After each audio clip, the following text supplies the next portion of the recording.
Je suis vraiment très heureux de vous accueillir ici à l'Université de Valenciennes pour cette 3e édition de la semaine de sensibilisation des jeunes à l'entrepreneuriat au féminin qui se tient cette année, donc du 9 au 15 mars.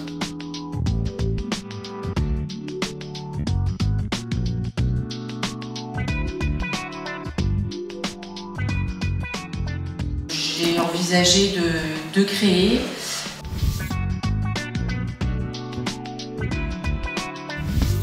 tout en restant dans le même domaine de compétences, le service. Et il se trouvait à ce moment-là qu'il y avait le salon de la franchise à Paris, donc j'y suis allée jeter un œil pour voir un peu vers quoi je pouvais m'orienter.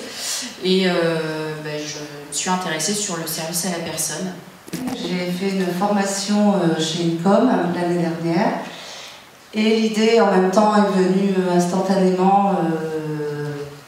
Au début c'était une boutique et puis j'ai découvert en fait les fashion trucks aux États-Unis, donc c'est une mode qui suit un peu les food trucks en France, donc on en a quelques-uns sur la France.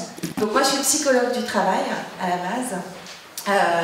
Alors j'ai démarré en entreprise en tant qu'RH et très vite, au bout de 2 ans, j'ai senti que le côté entreprise me convenait pas complètement parce que c'était trop structuré, on manquait un petit peu d'autonomie et d'initiative, donc je suis partie très vite en cabinet conseil en ressources humaines.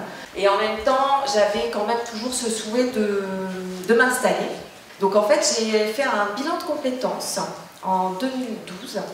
Et donc l'aspect criminologie est revenu très vite, parce qu'en fait c'est vraiment quelque chose qui m'intéresse depuis très longtemps, depuis une vingtaine d'années. J'ai été comme tout le monde, salariée, j'ai été responsable de zone export pendant 10 ans.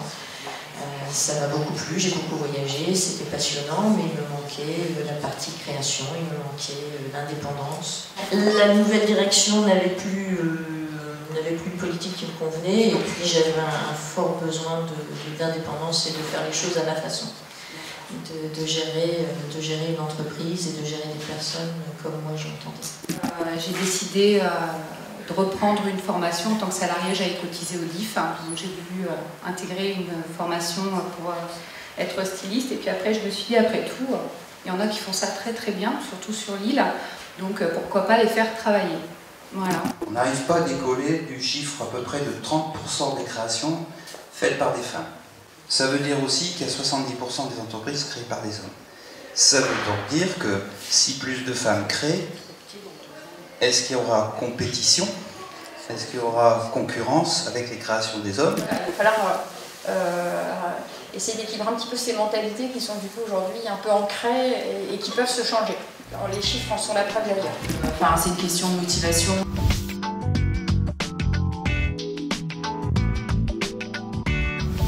Et même si on n'a pas forcément les compétences, ça s'apprend, et avec de l'investissement personnel, je pense qu'on peut y arriver, quoi. Je suis maman de 2 petites filles, et j'ai une petite fille l'an dernier qui va avoir 1 an ici au mois d'avril. Donc c'est compatible. J'ai eu aucun souci par rapport au projet innovant, en fait. Ça a été vraiment accepté de suite. J'ai fait les études de marché, la démarche, parce qu'en fait j'y connaissais rien en commerce, je le dis tout de suite. J'ai beaucoup réseauté tout en étant en poste, tout en continuant à travailler. J'ai rencontré beaucoup de professionnels du milieu. J'ai testé l'idée, j'ai testé le projet de dire tiens, moi aujourd'hui je sais que vous avez des psys en interne, moi je vais le faire en externe, je vais vous proposer du conseil en criminologie et en soutien, qu'est-ce que vous en pensez? Et donc j'ai pris à peu près 1 an et demi pour travailler cet aspect-là, donc c'est pas venu tout seul. C'est vrai qu'on peut avoir une idée révolutionnaire qui va être très bonne, très intéressante, ou un projet de niche.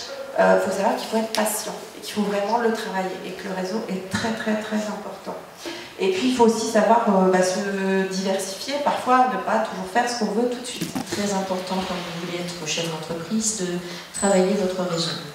Et on a tous un réseau. On ne sait pas, on ne l'utilise pas beaucoup, mais on en a tous un. Donc il faut déjà commencer par les gens qui vous entourent. Et vous vous apercevrez vite que vous avez un réseau qui peut être exploité et exploitable pour une entreprise. J'ai pas eu besoin de me battre parce que j'étais une femme, clairement. ça, j'ai ressenti... j'ai fait intervenir le fonds de garantie Initiative Femmes quand même, à 70% sur l'emprunt global. Mais effectivement, j'ai eu à me battre pour défendre une idée, un projet qui n'existe pas encore.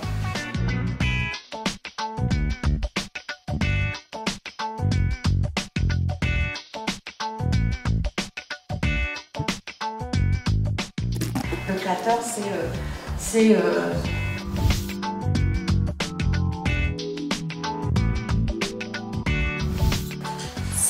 être impliqué, ne pas avoir peur d'aller vers les autres, incarner son projet. Donc il y a une vraie posture.